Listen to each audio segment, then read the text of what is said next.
Hello friends, मैं आपका mentor AK Singh और आज हम सीटेट की जो आंसर की है, यानी कि जो आपको बिल्कुल अप्रोप्रिएट आंसर की देने का कहा था, तो वो आपको आंसर की दी जा रही है। यानी कि सीटेट पेपर 2 CDP के बाद की NCERT, यानी कि आपको क्या दी जा रही है, आंसर की दी जा रही है। और आंसर की में आपको बताना है, यानी कि आपको आंसर की मैच करनी है और फिर देखना है कि आपके 30 में से कितने अंक आ रहे हैं।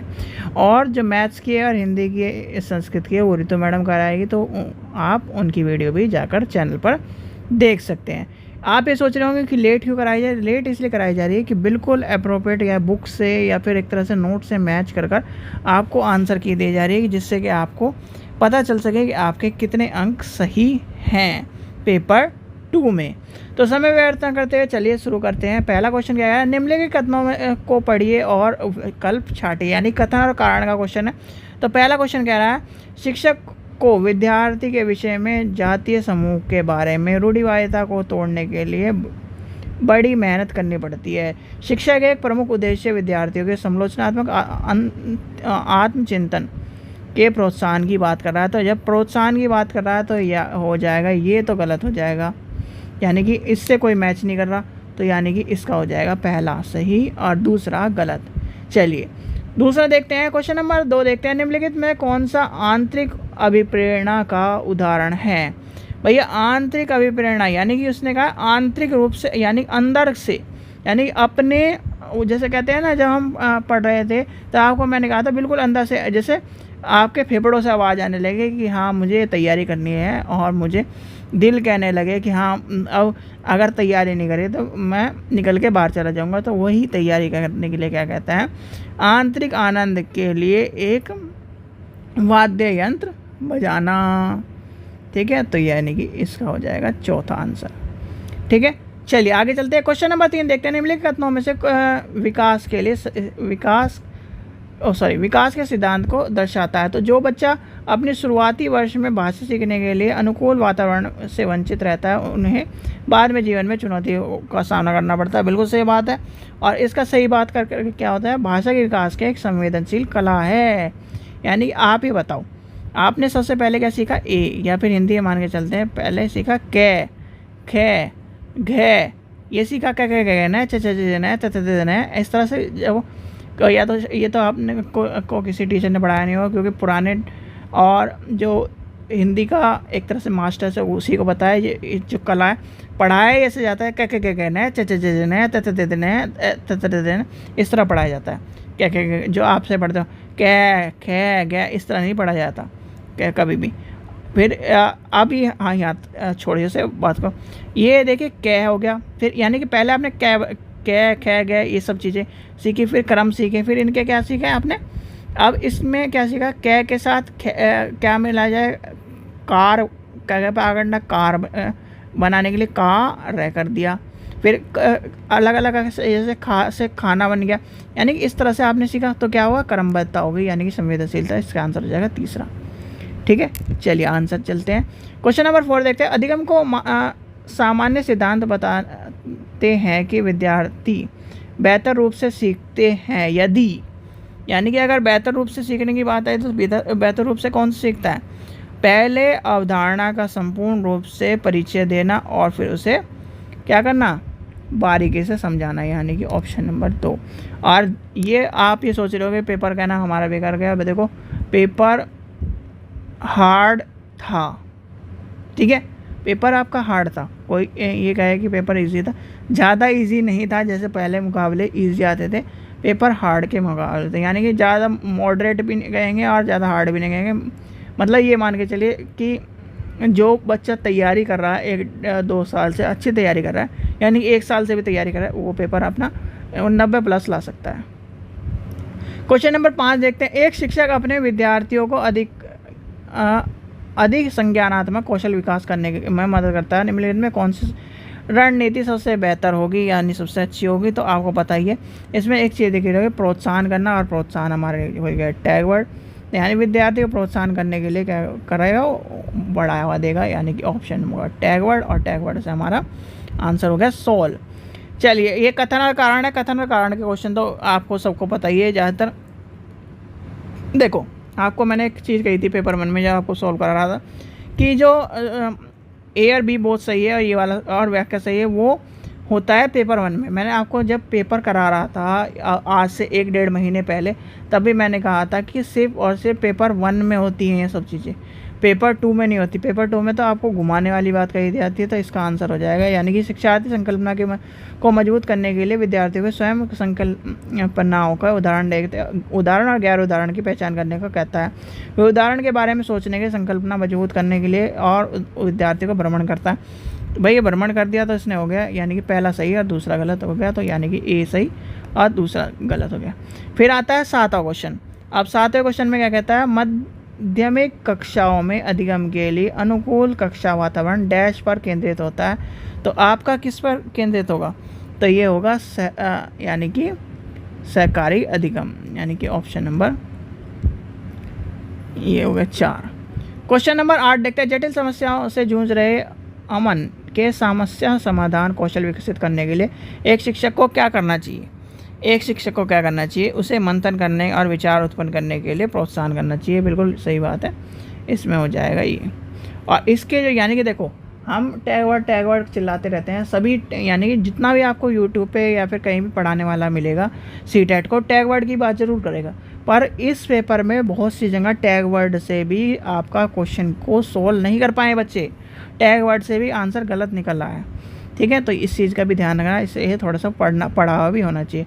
क्वेश्चन नंबर 9 देखते हैं। बोध यानी कि बोध आधारित शिक्षण का अंतर्निहित सिद्धांत यह विकसित यानी विश्वास करता है। तो किस पर विश्वास करता है, वो एक ऐसी विश्वास करता है कि ऐसे करने के लिए एक सुविधाजनक वातावरण होना चाहिए।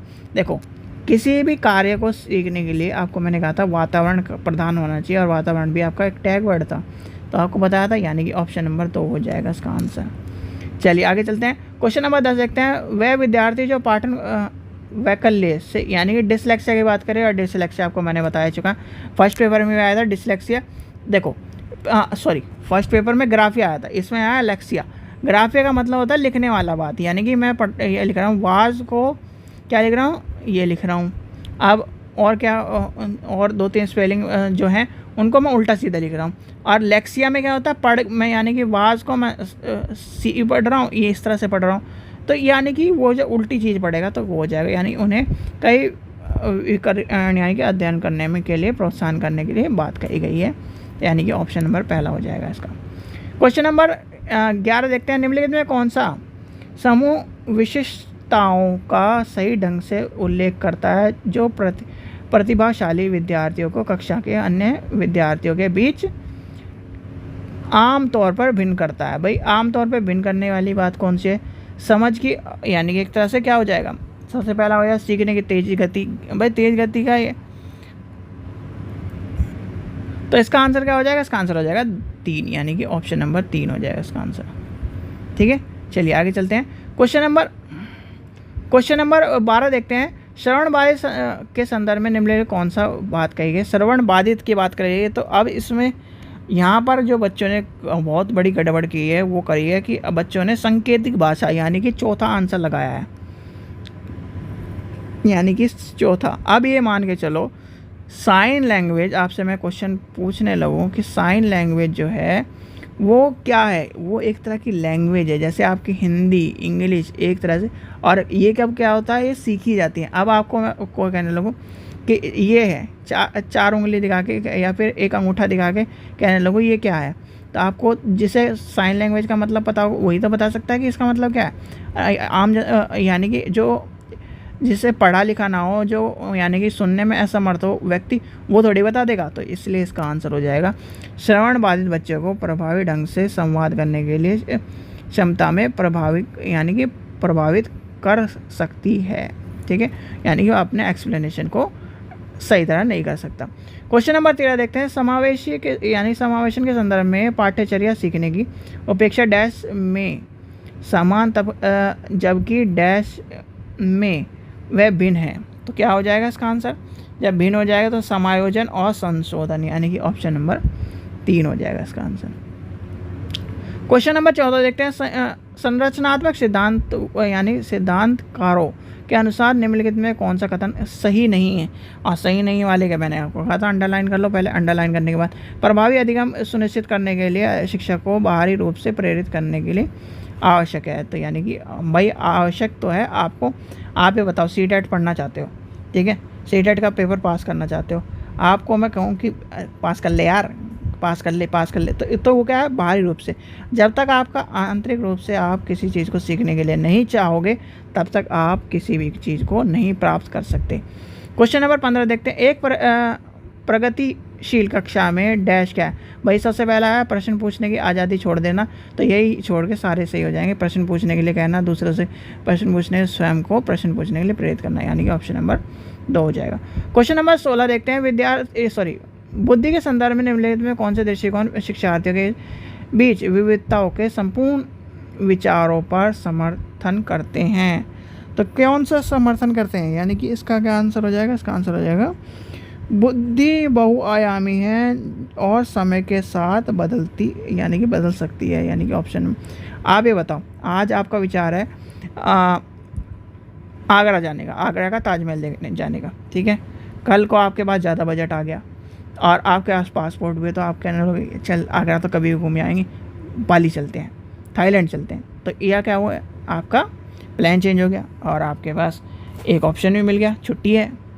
तो क्या है, फिर आता है पुल्लिंग या स्त्रीलिंग होने से जुड़े उपेक्षाओं को डैश कहा जाता है और इन्हें डैश की सीखा जाता है। तो क्या होता है, जेंडर, यानी कि इसमें क्या आ जाएगा, जेंडर भूमिका बाल्यावस्था की सभी अवस्थाओं में लेकर व्यवस्थित में भी है, यानी कि ऑप्शन नंबर पहला हो जाएगा इसका आंसर। क्वेश्चन नंबर 18 देखते हैं। कोलरबर्ग के सिद्धांत की आलोचना का, भाई कोलरबर्ग के सिद्धांत की आलोचना कौन करता है। नैतिक तर्क, यानी नैतिक तर्क में लैंगिक विविधताओं की उपेक्षा करने की बात करता है, यानी कि इसका आंसर हो जाएगा ये। चलिए आगे चलते हैं। क्वेश्चन नंबर 19 देखते हैं। 19 का क्या होगा, भाई देखो 19 को ध्यान से समझना। निम्नलिखित में से किसे सामान्य बुद्धि की अवधारणा की आलोचना के रूप में बुद्धि के एक वैकल्पिक सिद्धांत यानी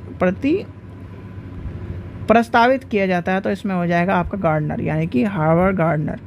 और इसको मैंने ढांढ कर तभी आपको बताया कि क्या नाम, हार्वर्ड गार्डनर। ये भी मेरे को भी कन्फ्यूज़न था इस वाले क्वेश्चन पे, तो इसलिए मैंने आपको किताब में अच्छी तरह से देख के, नोट्स देख के, अपनी क्या नाम साइकोलॉजी किताब पढ़ी, तब आपको मैंने पूरा डिटेल में, इसलिए आंसर आपको मिले हैं लेट। क्वेश्चन नंबर 20 देखते हैं। समावेशी शिक्षा में क्या शामिल है। भाई समावेशी शिक्षा में क्या शामिल है, व्यक्तिगत आंतरिक यानी पहचान को परिणाम स्वरूप पाठ्यचर्या का लचीलापन, यानी कि ऑप्शन नंबर 3 हो जाएगा इसका आंसर। क्वेश्चन नंबर 21 देखते हैं। समालोचनात्मक चिंतन में प्रमाण की क्या भूमिका होती है। तो क्या होती है, प्रमाण का तार्किक और सुनियोजित रूप से मूल्यांकन किया जाना चाहिए, यानी कि ऑप्शन नंबर पहला हो जाएगा इसका आंसर।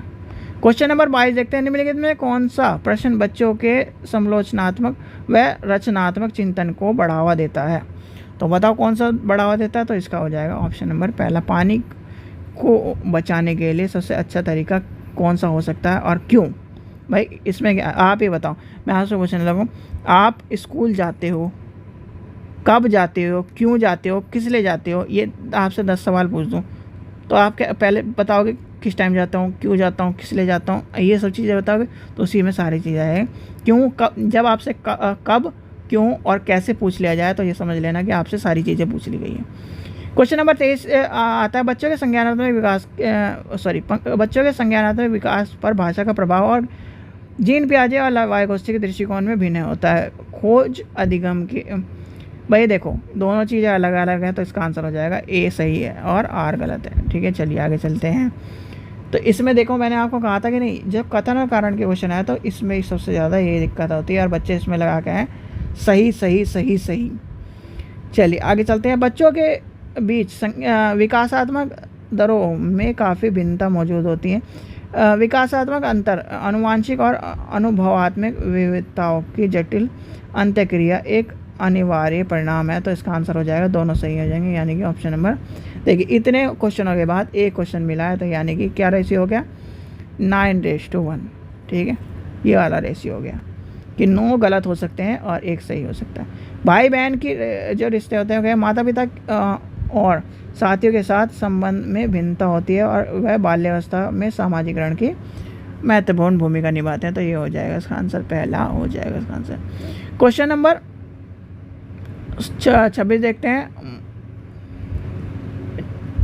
निपुणता यानी लक्ष्य और प्रदर्शन के लक्ष्य में क्या अंतर है? भाई देखो, आपसे मैंने कहूँ, आपको मैं कहने लगूँ कि आपको टीचर बनना है, ठीक है।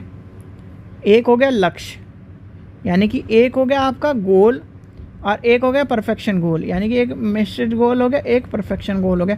परफेक्शन में आप यानी कि जैसे आपको कहते हैं ना कि इस खाने में बिल्कुल परफेक्शन है, यानी कि या इस काम में बिल्कुल परफेक्शन है, कहीं भी बारीकी से हम गलती को नहीं ढूंढ पा रहे, तो वो होती है परफेक्शन। यानी कि बिल्कुल आप उसी काम में लगे हो, यानी कि ये सीधी रेखा जा रही है तो आप सीधे ही चलोगे। अब जो अनपरफेक्शन होता है उसमें क्या होता है, ऐसे ऐसे ऐसे ऐसे ऐसे ऐसे ऐसे ऐसे ऐसे ऐसे इस तरह से रहता है ग्राफ। तो यानी कि इसका आंसर क्या हो जाएगा, इसका आंसर हो जाएगा आपका इसका बैठ रहा आंसर। रुकिए एक मिनट, मैं एक बार लक्ष्य को प्राप्ति कर लेता है, और हाँ, इसका आंसर हो जाएगा लक्ष्य को दूसरे के साथ प्रतिस्पर्धा करने के लिए एक निश्चित स्तर के प्रदर्शन करने का, प्राप्त करने का, ध्यान केंद्रित करने का जो करता है, यानी कि ऑप्शन नंबर 3 हो जाएगा इसका आंसर, ठीक है। चलिए क्वेश्चन नंबर 27 देखते हैं। निम्नलिखित में कौन सा पियाजे के संज्ञानात्मक विकास के सिद्धांत की सीमा है? तो पियाजे के संज्ञानात्मक विकास की सीमा क्या है? वह संज्ञा, यानी कि इसका क्या हो जाएगा, वह संज्ञानात्मक विकास पर सांस्कृतिक और सामाजिक कारकों को प्रभावित करने में ध्यान नहीं रखते, यानी कि ऑप्शन नंबर तीसरा। और इसकी जगह नहीं की जगह रखते हैं, कौन सा है साइंटिस्ट या साइकोलॉजर जो रखता है, ये बताओ।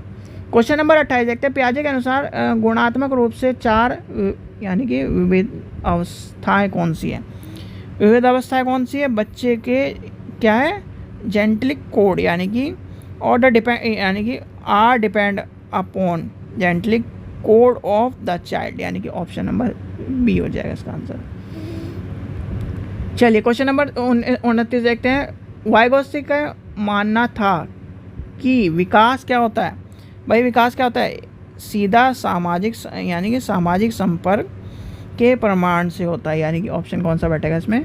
इसमें बैठ जाएगा ऑप्शन नंबर 3, ठीक है।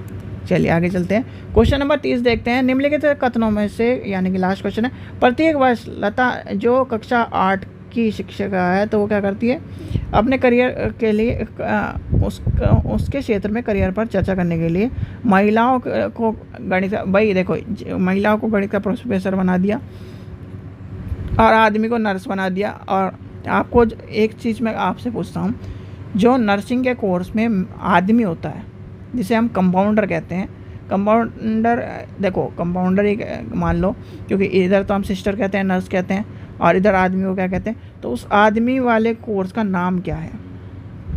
चलिए, लैंगिक जेंडर अंतर जन्मजात है और सामान्य, यानी सामान्य माध्यम के अंतर्गत नहीं होता।